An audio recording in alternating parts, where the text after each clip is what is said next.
안녕하세요. 친일 인명사전 들여다보기 20번째 시간입니다. 오늘은 친일 인명사전 어플리케이션 속에서 사법 분야에 속해 있는 인물들에 대해 살펴보고자 합니다. 이 사법 분야에는 일제강점기 당시 판사나 검사를 지낸 인물이 속해 있습니다. 친일 인명사전 어플리케이션 내 사법 분야에는 총 194명이 등재되어 있습니다. 이 194명 중 개명으로 인한 중복 등재 인원 9명을 제외한 나머지 185명을 판사와 검사로 분류했습니다. 그러자 판사 156명, 검사 29명으로 분류가 되었습니다. 오늘은 이 중에서 친일 행적이 뚜렷한 판사와 검사 4명에 대해 살펴보려고 합니다. 나머지 분류 명단은 영상 말미에 수록되어 있습니다. 먼저 첫 번째로 살펴볼 인물은 김광근입니다. 그는 1903년 6월 22일 서울에서 태어났으며 1929년 4월 교토제국대학 법학부에 입학해 재학 중이던 1931년 11월 일본 고등문관시험 사법과에 합격합니다. 1932년 11월 경성지방법원 사법관 15에 임명되어 법조계에 입문했으며 1935년 7월 판사로 승진해 전주지방법원에서 근무했습니다. 김광근은 이 시기에 항일 독립운동과 관련된 각종 재판에 참여했습니다. 대표적으로 1937년 1월 중국 난징 등지에서 일본 관원 등에 대한 정보를 수집하고 일본 및 만주국 주요 인사들에 대한 암살 및 중요 건물 파괴 등의 활동을 전개하다가 체포된 오형모의 재판에 판사로 참여했습니다. 그러던 1937년 7월 판사직에서 퇴직한 후 만주로 건너가 만주국 사법부에서 심판관으로 근무한 김광근은 1940년 3월에는 조선인들을 대상으로 한 창씨개명 강연회에 참석해 강연을 하기도 했습니다. 1941년 3월 심판관직을 사직하고 귀국, 그해 8월 경성에서 변호사 사무소를 개업했으며 1943년 11월 일본에서 유학 중인 조선인 학생들을 대상으로 지원병 지원을 독려하기 위해 일본으로 건너가 도쿄 소재의 각 대학을 순회하며 간담회를 개최합니다. 이후 1947년 12월 30일 김광근은 사망을 하게 됩니다. 다음 인물은 김준평입니다. 1904년 4월 3일 전라남도 여수에서 태어난 그는 어릴 적 일본으로 넘어가 중고등학교를 다녔고 이후 교토제국대학에 진학했습니다. 교토제국대학에 재학 중이던 1927년 12월 일본 고등분관시험 사법과에 합격합니다. 이후 귀국해 1928년 4월 조선총독부 사법관 15에 임명되어 경성지방법원에서 일을 하며 사법계에 본격적으로 뛰어들었고 1929년 12월 판사에 임명되어 전주지방법원에서 근무합니다. 김준평은 전주지방법원 판사 재직 당시 항일운동과 관련된 각종 재판에 판사로 참여했습니다.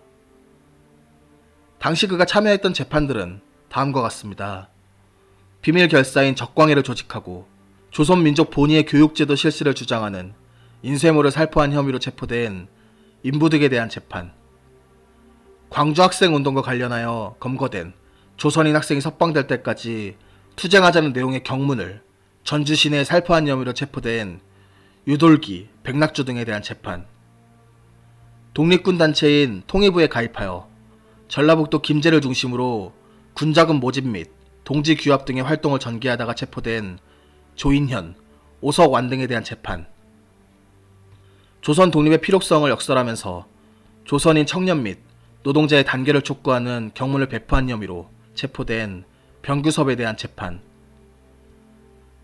광주학생 항일운동 1주년을 기념하여 학생들에게 민족의식을 고양시키는 내용의 경문을 배포한 혐의로 체포된 서재석에 대한 재판. 이러한 재판에 참여한 김준평은 1931년 10월 대구 복심법원 판사, 1935년 7월 경성 복심법원 판사로 근무합니다. 1940년 1월 매일신보에 일제의 창씨 개명 정책에 적극 호응하는 글을 게재하기도 한 그는 1941년 3월 평양지방법원 부장판사로 승진합니다. 일제강점기에 조선인으로 부장판사에 임명된 경우는 단 2명밖에 없었습니다. 같은 해 5월 훈 6등 서보장을 받기도 한 그는 해방 후 6.25 전쟁 중에 납북되어 이후의 행적이 묘연합니다.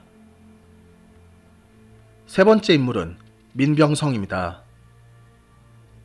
1890년 5월 21일 전라남도 해남에서 태어난 그는 대구지방법원과 광주지방법원에서 서기 겸 통역생을 지내다 1916년 11월 조선총독부 검사로 특별 임용되어 해주지방법원 서흥지청 검사로 부임합니다. 1919년 12월 3.1운동 관련자 재판 등에 관여한 공로로 일본 정부가 주는 상여금을 받기도 한 그는 이후 항일 독립운동 관련자들을 체포하는 데 앞장섰습니다. 대표적으로 1920년 8월 황해도에서 독립청년단에 가입하여 활동하면서 상하이 대한민국 임시정부와 연계해 독립운동 자금 모집 활동을 전개하던 손재영 체포를 지휘하기도 했습니다. 이후 그는 1922년 7월부터 평양지방법원 검사를, 1924년 1월부터는 부산지방법원 진주지청 검사를, 1925년 3월부터 부산지방법원 검사를 지냈으며 1928년 4월 훈 6등 서보장을 받았습니다. 민병성은 이후에도 각지를 옮겨다니며 검사로 근무하며 각종 시국사건을 담당했습니다.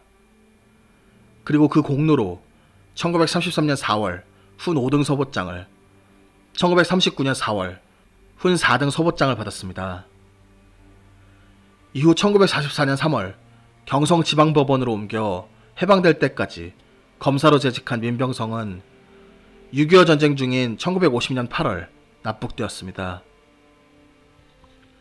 오늘 마지막으로 살펴본 인물은 조진만입니다. 1903년 10월 20일 경기도 인천에서 태어난 그는 고등학생 시절인 1919년 3.1운동에 참여했다가 퇴학당하기도 했습니다. 퇴학 후 검정시험에 합격해 1920년 4월 경성전수학교에 입학했고 1923년 3월 졸업합니다. 1924년 부산지방법원 서기과 판임관 견습에 임명되어 근무하다가 1925년 12월 조선인 최초로 일본 고등문관시험 사법과에 합격하게 됩니다. 1926년 4월 경성지방법원 사법관 시보에 임명되었고 1927년 12월 해주지방법원 판사, 1929년 12월 평양지방법원 판사, 1930년 2월 평양복심법원 판사, 1933년 8월 대구복심법원 판사로 근무합니다. 1938년 2월 훈 6등 서보장을 받았고 1939년 8월 조선인 최초로 부장판사로 승진해 대구지방법원 부장판사에 임명되기도 합니다. 일제강점기 조선인으로 부장판사까지 오른 인물은 앞서 소개한 김준평과 조진만 단 2명입니다. 이후 조진만은 1942년 2월 훈 5등 서보장을 받았습니다. 그리고 해방 후인 1979년 2월 12일 조진만은 사망합니다. 오늘은 일제강점기 하에서 판사와 검사로 활동한 4명에 대해 살펴보았습니다. 하지만 이들 외에도 이 시기 꽤 많은 인물들이 판사와 검사로 활동했습니다. 그리고 이렇게 일제강점기에 판사와 검사를 지내며 항일 독립운동과 관련된 각종 재판에 가담했던 인물들 중 상당수는 해방 이후 우리나라 법조계 곳곳에 자리를 잡게 됩니다.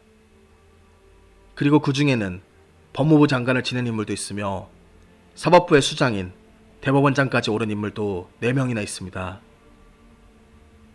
이렇듯 이들은 해방 이후에도 우리 사회의 주류 세력으로 부귀영화를 누렸습니다. 한편 친일인명사전 편찬 작업이 한창일 무렵 일제강점기 시절 판사를 지냈던 인물의 한 후손은 당시 시대적 상황을 감안해야 한다며 자신의 조상은 당시 법을 지켰고 그 법에 따라 재판했던 것임을 강조했습니다. 그리고 이러한 행동은 친일 반민족 행위가 아니라고 역설했습니다. 여러분은 이 주장에 대해 어떻게 생각하십니까? 당시 꽤 많은 지식인들이 일제와 적극적으로 싸우기보다는 적당한 선에서 타협했던 것은 사실입니다. 하지만 당시 판검사가 되기 위해 치르는 시험인 고등분간 시험 과정 중 가장 중요한 과정이 사상검증이었습니다.